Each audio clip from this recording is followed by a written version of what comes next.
Hi, my name is Sister Sara Fairbanks, and I'd like to share with you my vocation story. I grew up Catholic, but when I went away to college, I decided that I didn't want to keep going to church, although I did want a relationship with God.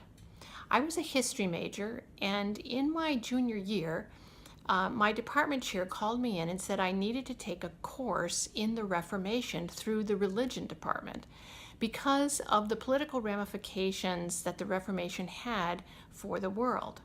So I took this course from a Presbyterian minister at my college, and we got into the part in the course where the professor was talking about one of the key issues in the Reformation, which was the idea that all people should be able to read the Bible in their own language. The Catholic Church had limited that to Latin. And so the reformers wanted everybody to be able to read the gospel in the vernacular. So the professor ended his lecture by issuing this challenge to all of us. And he said, I challenge each one of you in this classroom to pick up the Bible, take one of the Gospels, and read it all the way through. Now, being a good Catholic at that time, I didn't own a Bible, so I had to borrow a Bible from a Protestant friend of mine. So one night, I took the Gospel, I opened to the Gospel of Matthew, and started reading all the way through.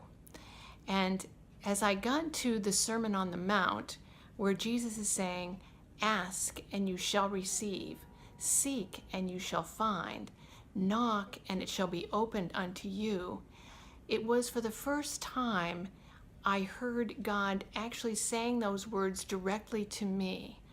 And I was just overwhelmed by the lavish, unconditional love of God. It wasn't get good grades and I'll love you, or do the right thing and I'll love you, or have the right friends and I'll love you.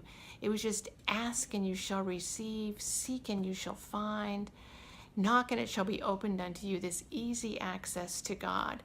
And I knew at that time that God's relationship with us was real, and that this was a love that was just flooding my heart, and I was in tears.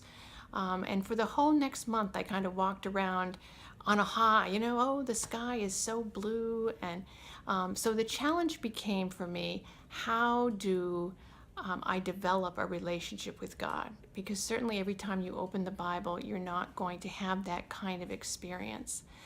So my whole next year's became, how do I learn to develop a prayer life with God? And in that, I got all kinds of help from our Christian tradition.